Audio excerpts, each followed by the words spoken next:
ഉൽപ്പത്തി 20:1-18 വരെയുള്ള വാക്യങ്ങൾ. അബ്രഹാവും അബിമെലെക്കും.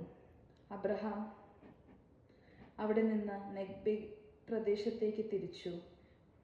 കദേശിനും ഷൂറിനും ഇടയ്ക്ക് അവൻ വാസമുറപ്പിച്ചു. അവൻ ഗരാറിൽ ഒരു പരദേശിയായി പാർത്തു. തൻ്റെ ഭാര്യ സാറയെക്കുറിച്ച് അവൾ എൻ്റെ സഹോദരിയാണെന്നത്രേ അവൻ പറഞ്ഞിരുന്നത്. ഗരായിലെ രാജാവായ അബീമേലെക്ക് സാറയെ ആളയച്ചു വരുത്തുകയും സ്വന്തമാക്കുകയും ചെയ്തു. ദൈവം രാത്രി സ്വപ്നത്തിൽ പ്രത്യക്ഷപ്പെട്ട് അബീമേലെക്കിനോട് പറഞ്ഞു, നീ സ്വന്തമാക്കിയിരിക്കുന്ന സ്ത്രീ നിമിത്തം നീ ഇതാ പിണമായി തീരുവാൻ പോകുന്നു. കാരണം അവൾ ഒരുവൻ്റെ ഭാര്യയാണ്. അബീമേലെക്ക് അവളെ സമീപിച്ചിട്ടില്ലായിരുന്നു. അവൻ ചോദിച്ചു, കർത്താവേ, നിരപരാധനെ അങ്ങ് വിധിക്കുമോ?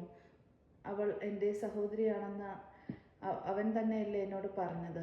അവൻ എൻ്റെ സഹോദരനാണെന്ന് അവളും പറഞ്ഞു. നിർമ്മല ഹൃദയത്തോടും കറയറ്റ കൈകളോടും കൂടിയാണ് ഞാൻ ഇത് ചെയ്തത്. അപ്പോൾ ദൈവം സ്വപ്നത്തിൽ അവനോട് പറഞ്ഞു, നിർമ്മല ഹൃദയത്തോടെയാണ് നീ ഇത് ചെയ്തതെന്ന് എനിക്കറിയാം.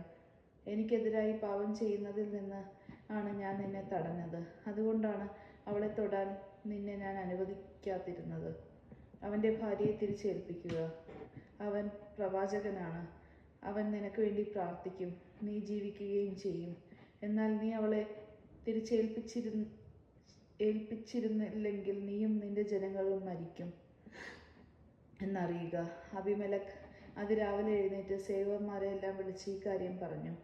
അവർ വളരെ ഭയപ്പെട്ടു. അനന്തരം അബീമേലെക്ക് അബ്രഹാത്തെ വിളിച്ചു പറഞ്ഞു, എന്താണ് നീ ഞങ്ങളോട് ഈ ചെയ്തത്? നിനക്കെതിരായി എന്ത് തെറ്റ് ചെയ്തിട്ടാണ് എൻ്റെയും എൻ്റെ രാജ്യത്തിൻ്റെ മേൽ ഇത്ര വലിയ തിന്മ വരുത്തി വച്ചത്? ചേരുതാത്ത കാര്യങ്ങളാണ് നീ എന്നോട് ചെയ്തത്. അബീമേലെക്ക് അബ്രഹാമിനോട് ചോദിച്ചു, ഇത് ചെയ്യാൻ നിന്നെ പ്രേരിപ്പിച്ചത് എന്താണ്? അബ്രഹാം മറുപടി പറഞ്ഞു, ഇത് ദൈവഭയം തീരെയില്ലാത്ത നാടെന്നും എൻ്റെ ഭാര്യയെ പ്രതി അവർ എന്നെ കൊന്നുകളയുമെന്നും ഞാൻ വിചാരിച്ചു. മാത്രമല്ല, വാസ്തവത്തിൽ അവൾ എൻ്റെ സഹോദരിയാണ്, എൻ്റെ പിതാവിൻ്റെ മകൾ. പക്ഷേ എൻ്റെ മാതാവിൻ്റെ മകളല്ല. അവൾ എനിക്ക് ഭാര്യയാകുകയും ചെയ്തു.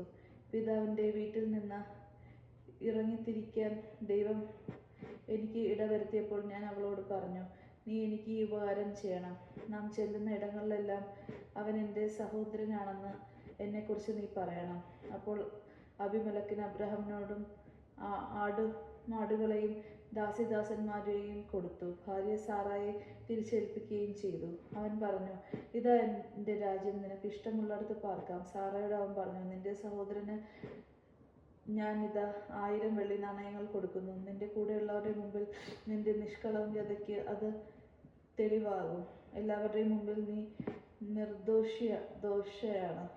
അബ്രഹാം ദൈവത്തോട് പ്രാർത്ഥിച്ചു. ദൈവം അബീമേലെക്കിനെയും ഭാര്യയെയും വേലക്കാരികളെയും സുഖപ്പെടുത്തി. അവർക്കെല്ലാവർക്കും സന്താനങ്ങളും ജനിച്ചു.